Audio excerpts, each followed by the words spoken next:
Hello friends and welcome back to motor redefined. मैं हूं आपका होस्ट और दोस्त अरिंदम घोष और एक बार फिर मैं आप लोगों के लिए लेकर हाजिर हूं 2023 TVS Apache RTR 204V with ride modes. जी हां दोस्तों, टाइटल थंबनेल से आप लोगों ने समझ लिया होगा। वीडियो के दौरान मैं आप लोगों के साथ बाइक की एक डिटेल रिव्यू शेयर करूंगा। क्या आपको चलाते वक्त एक्सपीरियंस दे सकते हैं, कितना आपको यहाँ पर प्राइस पे करना होगा, क्या आप लोगों को अपडेट देखने को मिल रही है, माइलेज, फीचर, स्पेसिफिकेशन, सब कुछ मैं आप लोगों को बताऊंगा। और वीडियो के अंत तक आप लोगों को ये भी क्लियर हो जाएगा कि 2023 में ये बाइक खरीदना आप लोगों के लिए कितना ज़्यादा सही हो सकता है। और दोस्तों, आगे बढ़ने से पहले very special thanks to Rahul TVS Krishnanagar for providing me this bike, ताकि रिव्यू में आप लोगों तक पहुंचा सकूं। अगर आप लोग वेस्ट बंगाल के कृष्णनगर या आसपास के एरिया में रहते हैं, टीवीएस के कोई भी प्रोडक्ट खरीदना चाहते हैं, शोरूम को बिल्कुल कॉन्टैक्ट कर सकते हैं। डिटेल्स अभी आपको आपके स्क्रीन पर दिख रही होगी। तो चलिए दोस्तों, शुरू करते हैं। सबसे पहले आप की देख लीजिए, जैसे पहले आप लोग को वेव की मिला करती थी, वैसी ही वेव की आपको अभी भी यहाँ पर देखने में मिलती है। बाकी इसके पहले मैं आप लोग को यहाँ पर अपडेट बता दूं, पहले भी मैंने आप लोगों को यहाँ पर डिटेल वॉक अराउंड में बताया था कि अभी OBD 2A की अपडेट आ रही है और यहाँ पर आप लोगों को ये जो E20 है इसकी अपडेट भी यहाँ पर देखने को मिलती है। तो OBD 2 अपडेट यहाँ पर ये हो रहा है कि इसमें इलेक्ट्रॉनिक्स में चेंज करके परफॉर्मेंस सुधारा जा रहा है और BS6 फेज 2 की जो यहाँ पर एमिशन नॉर्म में कंप्लाई करके इसको और ज़्यादा एनवायरमेंट फ्रेंडली बनाया जा रहा है। और E20 की अपडेट अगर आप लोग देख रहे हैं तो 20% इथेनॉल और 80% पेट्रोल के साथ अगर फ्लेक्स फ्यूल इंडियन मार्केट में जारी कर दी जाती है तो उस फ्यूल के साथ भी ये जो इंजन आप देख रहे हैं आराम से रन कर सकते हैं, कोई प्रॉब्लम नहीं होगा। बाकी कोई भी आप E20 वाली बाइक ले लीजिए, नॉर्मल फ्यूल अभी जो आपको मार्केट में मिल रही है उसके साथ भी आराम से E20 वाली बाइक रन कर सकते हैं, कोई प्रॉब्लम आपको नहीं होगी। तो ये मैंने आप लोगों को बता दिया है कि यहाँ पर अपडेट क्या है। प्राइस अगर आप लोग देखते हैं तो बहुत ज़्यादा वैसे कोई यहाँ पर आपको चेंज देखने में नहीं मिलेगी। अभी भी आप लोग को ये अराउंड 1,78,500 तक में ही देखने को मिल जाएगी। अराउंड वेस्ट बंगाल में अप्रॉक्सीमेटली यही प्राइस आपको पे करना हो सकता है। और अब मैं आप लोगों को बता दूँ कि एक्चुअल में आप लोग को मिल क्या रही है, देन हम लोग इसकी जो मतलब राइड वे उस पर चलेंगे। कि मैंने आपको ऑलरेडी बताया, जैसे आप यहाँ पर की ऑन करते हैं आप देख सकते हैं यहाँ पर ये जो DRL है वो आपको जलती हुई दिखती है। और अगर आप लोग इसको स्विच करना चाहते हैं तो इसके लिए देखिए एक बटन यहाँ पर आपको मिल रही है। और अगर आप लोग यहाँ पर इसकी इग्निशन को ऑन करते हैं तभी आप इसकी जो हाई बीम है, लो बीम, उसको भी ऑपरेट कर सकते हैं। साथ ही आप देख सकते हैं यहाँ पर ये जो ट्राई कलर का टच है वो मिल रहा है। बाकी स्टिकरिंग वगैरह आप लोग को यहाँ पर मिल रही है। तगड़ा सा फाइबर का मडगार्ड मिल रहा है, TVS रेसिंग यहाँ पर लिखी गई है। सस्पेंशन अगर आप लोग देख रहे हैं तो शोआ के आप लोगों को यहाँ पर ये टेलीस्कोपिक फोक मिल रही है विद दिस फोक प्रोटेक्टर। अगर आप लोग टायर देख रहे हैं तो 90/90 सेक्शन की मिल रही है with this beautiful 17 inches of alloy wheel. और अगर आप लोग यहाँ पर ब्रेकिंग देख रहे हैं या फिर अगर आप लोग सेफ्टी देख रहे हैं तो डुअल चैनल और सिंगल चैनल दोनों का ही ऑप्शन मिलता है। बाकी ये ऑप्शन आप देख सकते हैं DC मतलब dual channel ABS with RLP आप लोग को यहाँ पर मिल रही है, जो कि RLP रियर व्हील में, उसके बारे में आगे बात करेंगे। सामने में आप लोग को यहाँ पर 270 mm की बड़ी सी पेडल डिस्क मिल रही है, साथ ही ABS करेंगे। बाकी पेडल डिस्क है तो ब्रेकिंग के टाइम पे हीट डिसिपेशन में बहुत ज़्यादा हेल्प करती है। और वहीं अगर मैं यहाँ पर आप लोगों को इंजन के बारे में बताऊं, हार्ट ऑफ द बाइक, तो यहाँ पर आप लोगों को करीबन 200 cc SOHC 4 valve air oil cool full injected engine आप लोग को यहाँ पर देखने को मिलती है। पावर फिगर्स भी वही है। मैं आप लोग को बता दूं 20.8 PS की मैक्स पावर और 17.25 न्यूटन मीटर की मैक्स टॉर्क आप लोग को यहाँ पर मिल रही है। बाकी 3 मोड आप लोग को मिलती है, अर्बन, स्पोर्ट्स और रेन। स्पोर्ट्स मोड में ये मैक्सिमम पावर और टॉर्क मिलती है। अर्बन और रेन मोड में ये जो पावर और टॉर्क है वो हल्की हल्की घट जाती है ताकि वहाँ पर आप लोग को माइलेज बेहतर दिया जा सके। बाकी यहाँ पर आप लोग को एक चीज़ और मिलती है, वो है आप देख सकते हैं RT सिपर क्लच मतलब रेस ट्यून सिपर क्लच, जिसके बारे में आगे चलते हुए बात करेंगे। बाकी अगर आप लोग ये इंजन काउल वगैरह अगर देख रहे हैं तो ये फाइबर की है और उसकी क्वालिटी काफ़ी तगड़ी आप कह सकते हैं। और चलिए अब इसकी जो एग्जॉस्ट साउंड है वो भी मैं आप लोगों को सुना दूँ।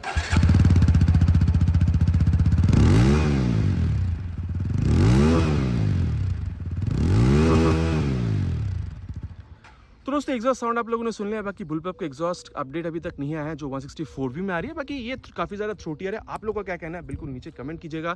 LED टेल लैंप आपको मिल रही है, non flexible turn indicators front और रियर दोनों में ही मिल रहा है। बाकी आप देख सकते हैं यहाँ पर लाइट जल रही है, नंबर प्लेट लगाने की जगह। यहाँ पर रिफ्लेक्टर वगैरह साइड में और पीछे दोनों में ही मिल रही है। टायर अगर काफ़ी तगड़ी मिलती है RTR की ब्रांडिंग के साथ। टायर अगर आप लोग देखते हैं तो 130/70 सेक्शन की टायर है with 17 inches of alloy wheel. बाकी रेडियल टायर है तो सेफ्टी और बढ़ती है।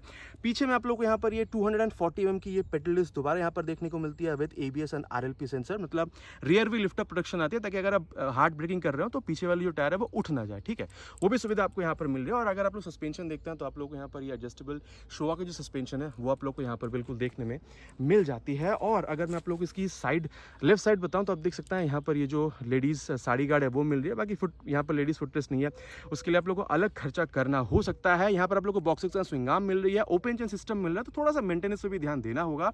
मेन स्टैंड है, साइड स्टैंड और side standing cut off sensor भी है जो उस एक्सीडेंट से बहुत हद तक राहत देती है। बाकी इसके बारे में आगे हम लोग बात करेंगे। अभी भी आप लोग को वही 5 स्पीड गियर बॉक्स ही देखने को मिलती है और क्रैश गार्ड भी मिल रहा है जो कि काफ़ी तगड़ी क्वालिटी की है।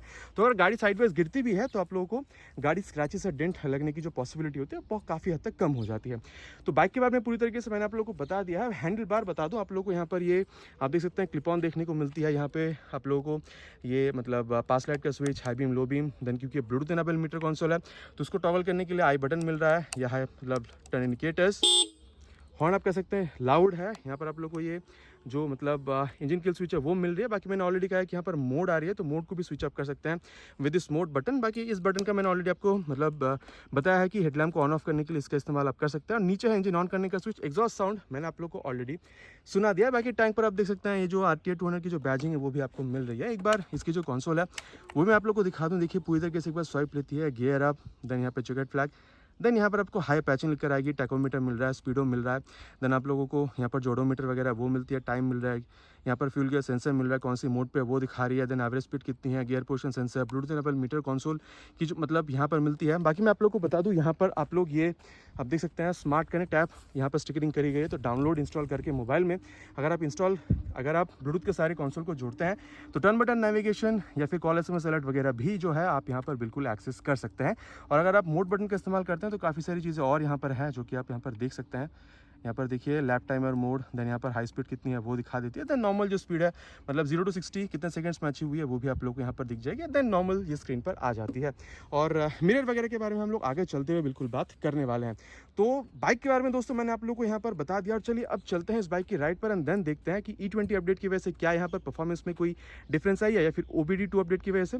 चलिए देखते हैं राइड पे। तो चलिए दोस्तों यहाँ पर जो राइड रिव्यू उसको करते हैं start. First gear, oh my God, second gear और ये थर्ड गियर। और आप नज़र डालिएगा ये मैंने स्पोर्ट्स मोड में रखी हुई है।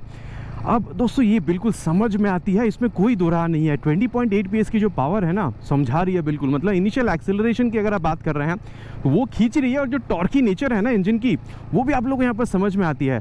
चाहे आप सिंगल राइड कर रहे हो या फिर अगर आप कुछ लोड के साथ भी राइड कर रहे हो या प्लेन के साथ भी अगर आप राइड कर रहे हैं, मेरे ख्याल से आप लोग को इनिशियल जो एक्सेलरेशन उसमें कोई प्रॉब्लम नहीं होने वाली है, जहाँ तक मैं यहाँ पर समझ पा रहा हूँ। तो ये मेरा इनिशियल इंप्रेशन था। और अब अगर मैं आप लोग को यहाँ पर सीट के बारे में बताऊँ तो दोस्तों 164V और 204V जब आप आ रहे हैं ना, अगर आप स्विच भी कर रहे हैं तो सीट में जो डिफरेंस है वो डेफिनेटली आपको समझ में आएगी। 204V की जो सीट है वो थोड़ी सी आप लोगों को मतलब हार्डर साइड पे दिखेगी अगर आप लोग उसको 164V से कंपेयर कर रहे हैं। बट हाँ, हार्डर मैं कंपैरिजन कर रहा हूँ। अगर आप बैठ रहे हैं तो ऐसा नहीं है कि आप पत्थर पे बैठ रहे हैं ऐसा आपको फील हो रहा है, लेकिन हाँ डेफिनेटली ये मतलब कंफर्टेबल है, लेकिन सॉफ्ट नहीं है, ये मैं आप लोगों से कह सकता हूँ। लेकिन हाँ, अगर आप पिलियन की बात कर रहे हैं या फिर अगर आप राइडर की बात कर रहे हैं, दोनों को ही यहाँ पर आराम से जगह मिल रहा है बैठने को, तो कोई प्रॉब्लम नहीं होगी। पीछे पिलियन को पकड़ के बैठने की लग रहा है, हैंडल भी दिया गया तो उसमें भी कोई प्रॉब्लम नहीं होगा। हाँ, अगर आप 160 से यहाँ पर स्विच कर रहे हैं तो एक बात है, 160 में ना आप थोड़ा सा अंदर बैठते हैं बाइक की, यहाँ पर क्या ना बाइक पर बैठ रहे हैं, हल्का सा सामने की तरफ झुक भी रहे हैं और यहाँ पर आप क्लिप ऑन हैंडल बार देख पा रहे हैं, तो एक स्पोर्टी नेचर आपको यहाँ पर मतलब मिलती है। बाकी आप देख सकते हैं यहाँ पर रेयर फिटेड फुट पे गया, तो एक अब स्पोर्टी नेचर आपको यहाँ पर देखने को मिल रही है। साथ ही यहाँ पर एक्सेलरेशन तो तगड़ी है ही, जो मैंने आपको पहले ही बताया था। ओवरऑल आप कह सकते हैं कि सीटिंग पोजीशन और आपको यहाँ पर जो मतलब राइडर जो पोजीशन मिल रहा है, आप लोगों को एक स्पोर्टी नेचर मिल रहा है, एक्सपीरियंस आपको काफ़ी बेहतर दे रही है। और अब अगर मैं आप लोगों को क्लच के बारे में बताऊँ तो जैसे मैंने बताया था रेस ट्यून स्वीपर क्लच मिल रही है, तो यहाँ पर असिस्टेंट स्वीपर क्लच है। असिस्ट की वजह से आप कह सकते हैं कि यहाँ पर ये जो क्लच फंक्शन है ना बहुत ज़्यादा हल्की है। एक चीज़ मैं आप लोग को और बता दूँ, चाहे आप यहाँ पर ये ब्रेक लीवर देख रहे हैं या फिर अगर आप यहाँ पर क्लच लीवर देख रहे हैं, दोनों ही ना आप लोग को एडजस्टेबल मिलते हैं। तो आप अपने हाथों के साइज़ के हिसाब से इसको थोड़ा सा सामने या इसको थोड़ा सा आप दूर बना सकते हैं ताकि आप लोगों को जो राइड हो वो थोड़ी सी कंफर्टेबल मिले, तो ये भी एक बात बन जाती है। तो यहाँ पर ये हल्की साइड पर ही मिल रही है क्लच। और वहीं अगर आप लोग गियर देख रहे हैं तो चाहे आप शिफ्ट कर रहे हैं, डाउन शिफ्ट कर रहे हैं, एकदम मक्खन की तरह शिफ्ट हो रही है, बहुत ज़्यादा एफर्ट भी लगाने की जरूरत नहीं है और हल्का सा वो साउंड मिल रहा है, एकदम सेटिस्फैक्टरी आपको पता चल रहा है कि हाँ गियर शिफ्टिंग हो चुकी है। बाकी यहाँ पर गियर पोजीशन सेंसर तो आपको यहाँ पर दिख ही रहा है। और चलिए अब एक्सेलरेशन टेस्ट करते हैं, देन इसकी जो परफॉर्मेंस उसके बारे में आगे बात करते हैं। फर्स्ट गियर पर रख दिया है,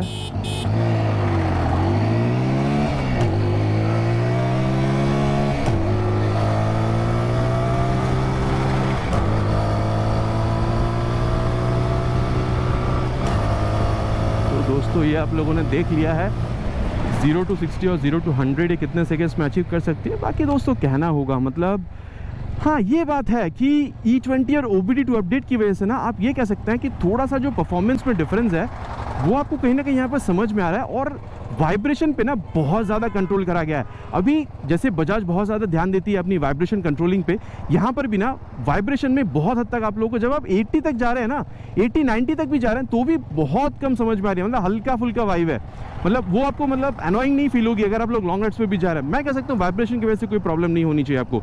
लेकिन हाँ, अगर मैं आप लोग को स्टेबिलिटी कहूँ 100 तक मैंने आपको यहाँ पर बताया है, और अगर आप लोग टॉप स्पीड पर भी चले जाते हैं मेरे हिसाब से यहाँ पर कोई प्रॉब्लम नहीं होनी चाहिए। बाकी सामने में 90/90 सेक्शन, पीछे 130 सेक्शन की रेडियल टायर टायर, इन सारी चीज़ों से भी आपको जो कॉन्फिडेंस है ना वो काफ़ी अच्छी मिलती है और स्टेबिलिटी तो बैंग ऑन, कोई प्रॉब्लम नहीं होगी।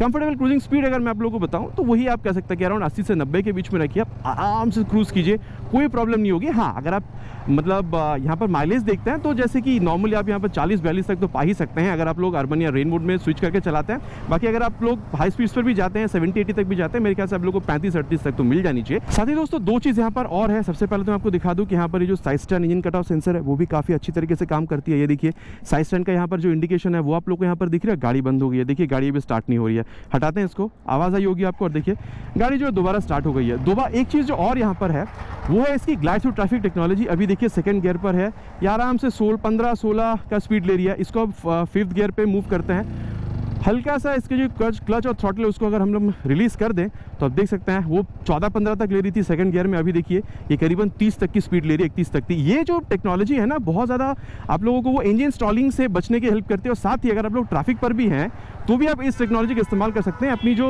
मतलब माइलेज है उसको मेंटेन करने के लिए। बाकी आप लोगों का क्या कहना है बिल्कुल आप नीचे कमेंट पर लिखकर बता सकते हैं।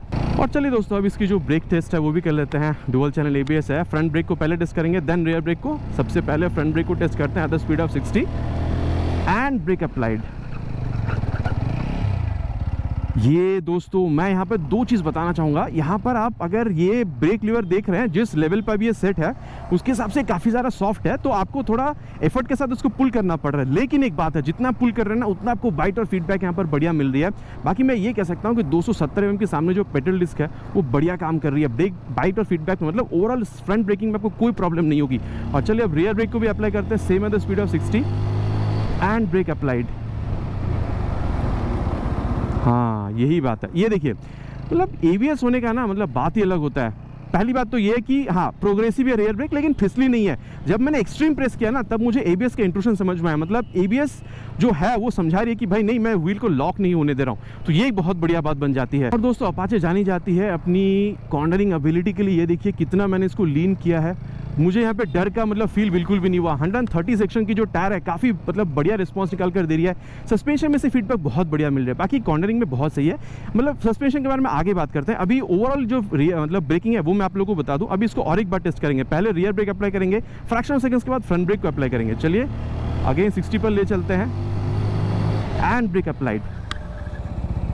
ये देख रहे हैं आप लोग आराम से। मतलब एक बात तो है दोस्तों, मतलब ABS जो यहाँ पर डुअल चैनल है, एक तो आपको कॉन्फिडेंस वो साइकोलॉजिकली मिल ही जाती है कि डुअल चैनल ABS, और बात ये करेक्ट भी है कि कितना भी आप इसको मतलब हार्ड ब्रेकिंग कर लीजिए ना ये व्हील को एकदम से लॉक नहीं करती है ताकि टायर स्किड ना करे, वो आपको प्रॉब्लम नहीं होती है और बहुत ही शॉर्ट डिस्टेंस में रोक भी देती है। तो मैं कह सकता हूँ कि ब्रेकिंग के लिए एटलीस्ट आप लोगों को इस बाइक में कोई प्रॉब्लम फील नहीं होने वाली है। और जहाँ तक बात है सस्पेंशन की, तो मैं आपको बता दूँ ये जब आप कर रहे हैं ना, भले ही आपको यहाँ पर ये मतलब आप कह सकते हैं कि USD वगैरह नहीं मिल रहे, लेकिन फ्रंट में से ना फिर भी थोड़ा बहुत आपको वो जो मतलब वो स्टिफर वाला जो फीडबैक है सस्पेंशन में से वो मिल रहा है। बाकी यहाँ पर ये क्लिप ऑन हैंडल बार तो है ही।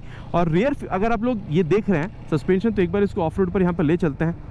ये देखिए ये बात मैं आपको कह सकता हूँ दोस्तों कि ये जो हल्का फुल्का सा अगर मतलब थोड़ा बहुत गड्ढा है तो ये मतलब एब्जॉर्ब कर सकती है, लेकिन अगर आप ज़्यादा अगर आप लोग गड्ढे पर जा रहे हैं ना तो रियर जो सस्पेंशन है वो डेफिनेटली आप लोगों को बता देगी कि भाई देखो गड्ढा है आराम से चलाओ। मतलब रियर आपकी जो है ना मतलब बैक जो है आपकी वो बिल्कुल वो झटका जो है फील करने वाली है। तो मैं सस्पेंशन में ये कह सकता हूँ दोस्तों कि अगर आप लोग कॉर्नरिंग कर रहे हैं, जैसे मैंने एक्सेलरेशन का टाइम पे ऑलरेडी बताया कि यहाँ पर स्टेबिलिटी में भी कोई प्रॉब्लम नहीं है, ये सारी जगहों पर ठीक है, कॉर्नरिंग, हाई स्पीड स्टेबिलिटी या फिर अगर मतलब आप टॉप स्पीड पर जा रहे हैं स्टेबिलिटी वगैरह तो ठीक है। लेकिन जब अगर आप बहुत ज़्यादा गड्ढों पर जा रहे हैं ना तो थोड़ा बहुत ये आपको समझाएगी कि भाई हाँ मतलब आराम से चलाओ, ठीक है। तो सस्पेंशन का फीडबैक था। और वहीं अगर आप लोग को ओवरऑल इसकी मतलब हैंडलिंग के बारे में बताऊं तो 152 किलोग्राम की वेट है।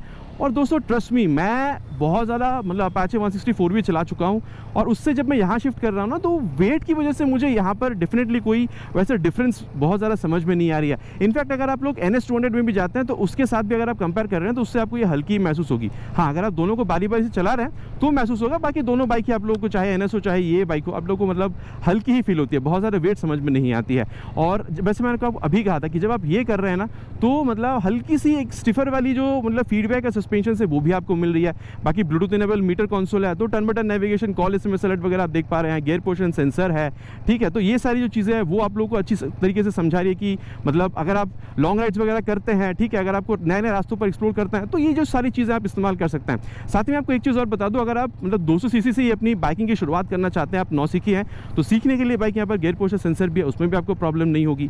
और रेस टू सिपर क्लच है, तो देखिए सिपर क्लच अभी टेस्ट करके दिखाना पॉसिबल नहीं है, लेकिन हाँ हाई स्पीड पर क्या होता है ना, जब आप ब्रेक मार रहे होते हैं तो इंजन के आरपीएम और रियर टायर की आरपीएम डिफरेंट हो जाती है, ठीक है। मतलब जब आप डाउनशिफ्ट कर रहे होते हैं तो तब गियर्स मतलब पीछे की जो टायर है तब वो स्लिप कर जाते हैं, लेकिन क्योंकि यहाँ पर सिपर क्लच है तो इंजन और पीछे के टायर की आरपीएम के डिफरेंस की वजह से जो स्लिप करने की पॉसिबिलिटी होती है वो बहुत हद तक कम हो जाती है। ओवरऑल अगर आप लोग देख रहे हैं एक अच्छी राइडर पोजीशन मिल रही है, रियर जो व्यू मिरर है वो भी आपको अच्छा खासा रियर व्यू निकाल कर दे रही है। ओवरऑल आप कह सकते हैं कि काफ़ी अच्छी आपको हैंडलिंग देखने को मिल जाती है। बाकी यहाँ पर आप लोगों को स्टिफ सिंक्रोसिव चासी भी देखने को मिल जाती है जो कि डबल क्रेडल की है।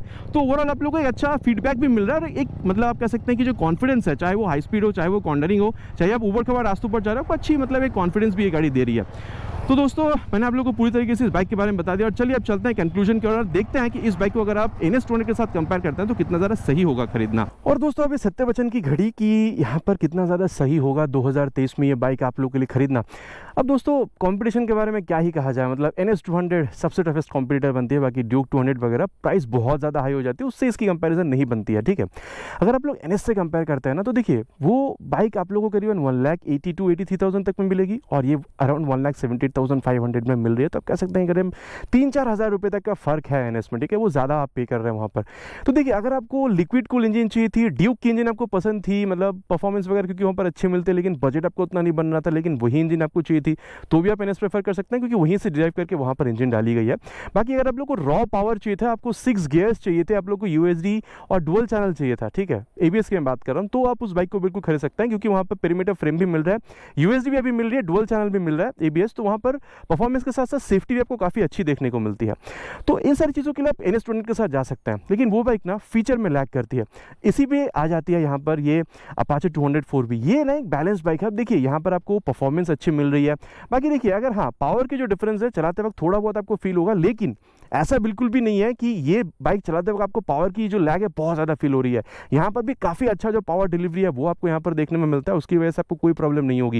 यहाँ पर आप लोगों को LED हेडलैम्प का सेटअप मिल रहा है जो आप लोगों को NS में नहीं देखने को मिलती है। बाकी ब्लूटूथ इनेबल मीटर कंसोल है जो NS में नहीं है। देन आप लोगों को सुपर क्लच मिल रही है जो NS में आप लोगों को देखने को नहीं मिलती है। बाकी यहाँ पर तो डुअल चैनल ABS के साथ साथ RLP सेंसर भी लगाया गया है और यहाँ पर आप लोगों को ये जो मोड्स वगैरह वो भी दी गई है ताकि परफॉर्मेंस और माइलेज दोनों आप बाइक के साथ निकाल सके। तो NS फॉर प्योर आप कह सकते हैं कि रॉ पावर वाली फील और हैंडलिंग के लिए, और अगर आप यहाँ पर आ रहे हैं तो एक ओवरऑल राइड के लिए आप पा सकते हैं और बजट आपके अराउंड 1,80,000 तक में है, तो मेरे ख्याल से ये जो बाइक है आप आराम से खरीद सकते हैं। मेरे हिसाब से आपको कोई प्रॉब्लम नहीं होनी चाहिए। बाकी दोस्तों ये था मेरा verdict about the 2023 TVS Apache RTR 204V with ride modes. आप लोगों का क्या कहना है, कौन सा बाइक आप लोग ज़्यादा खरीदना पसंद करेंगे, Apache 204V या फिर NS200? बिल्कुल नीचे कमेंट पर लिखकर बताइएगा। मिलते हैं दोस्तों बहुत जल्द एक नए वीडियो में एक नए टॉपिक के साथ। Till then ride safe and जय हिंद।